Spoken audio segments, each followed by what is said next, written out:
Join us on our 7-night trip to Croatia and Montenegro, where we spent 3 nights in Dubrovnik. Then we took the bus over the border to Kotor for 4 nights, before flying back home from Tivat airport.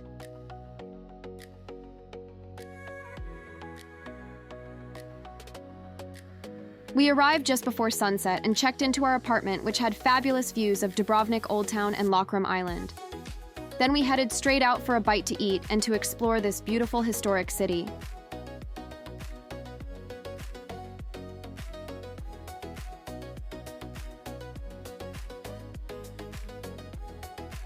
The next morning, we set off to find some Game of Thrones filming locations. First up was West Harbor. This is where Blackwater Bay was filmed, and it was also the location where the Gold Cloaks were seen murdering Robert Baratheon's bastard sons. Then we set off in search of the Jesuit Stairs, where Cersei did her walk of shame, and of course, we had to reenact the scene, much to my embarrassment. Shame. Shame. Shame.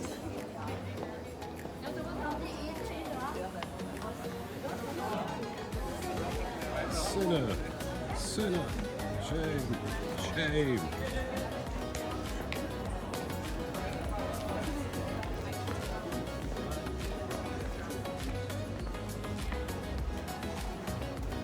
Shame. We wandered around the old town for a while, had a quick browse in the Game of Thrones shop, then made our way back up the 515 steps up to our apartment.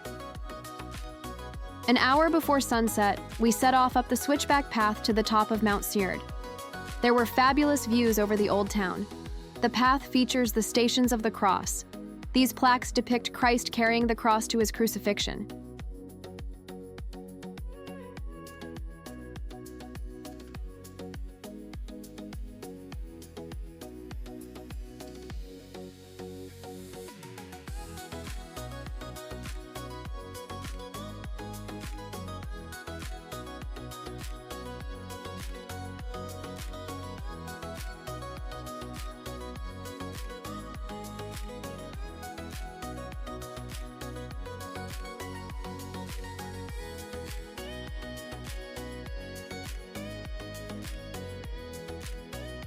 We were treated to the most beautiful sunset as we made our way back down the path.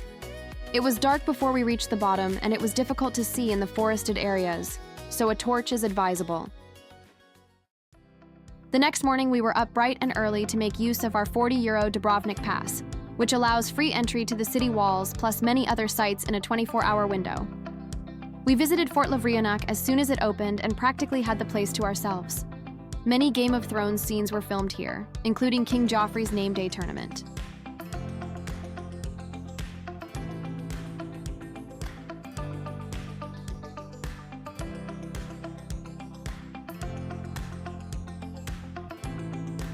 Then we spent an hour or 2 exploring the magnificent city walls, including the Minseta Tower, which was used for the House of the Undying in Game of Thrones.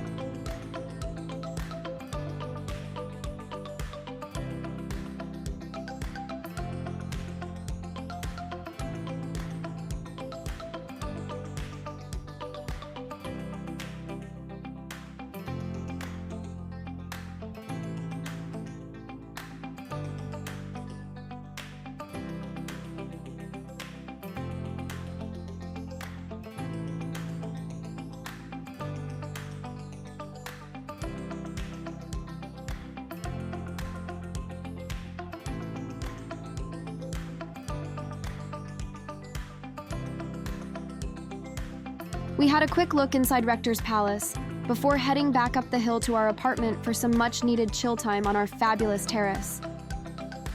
Then, after a few beers and something to eat, we set off out again for one last look around Dubrovnik Old Town.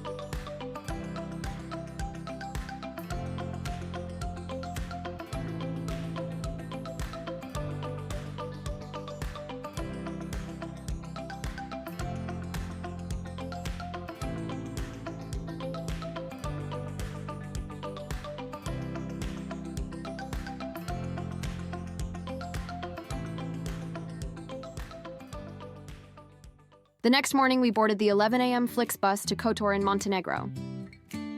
We had heard horror stories about this bus trip and were quite anxious about it. But the driver was lovely and the journey was comfortable, apart from the long delay at the border crossing. The journey ended up taking just over 4 hours rather than the advertised 2 hours. So I would advise taking the ferry from Dubrovnik if possible. We checked into our apartment, had something to eat, then had a quick look around the deserted old town, with its cobbled streets and stray cats. We woke up to this amazing view over the Bay of Kotor. We decided to have a relaxing day after yesterday's bus journey, so took our time wandering around the old town, nestled below Kotor Fortress.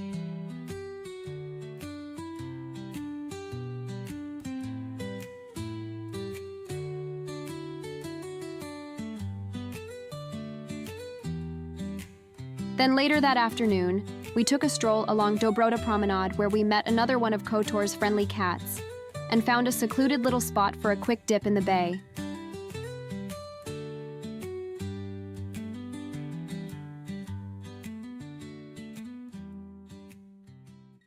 We were up early the next day.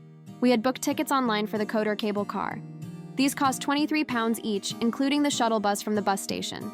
It was great fun, and there are lots of hiking trails and a mini roller coaster at the top.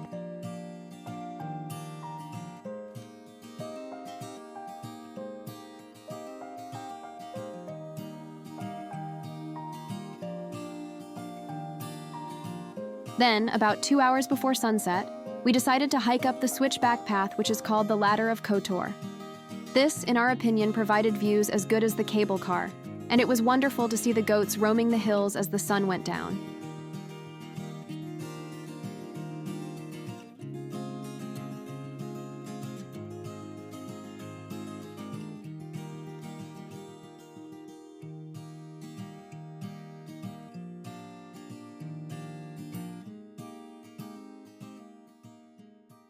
On our last full day, we decided to have another dip in the sea.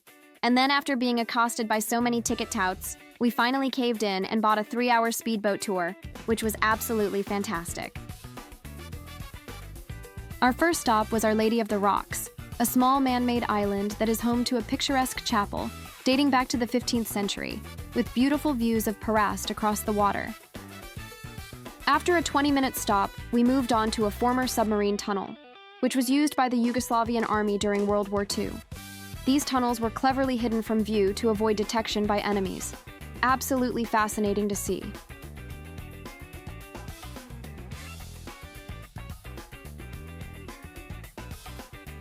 We continued on towards Mamula Island. The fortress was used as a prison during World War I, but is now a luxury hotel. I don't think I'd like to stay there, though. Then we entered the Blue Cave with its crystal clear water, which really does glow a beautiful electric blue. Swimming is not allowed inside the cave, but you are free to have a dip outside, if you wish. We gave the swimming a miss as it was late in the day and rather chilly. We happily watched some cliff jumpers instead.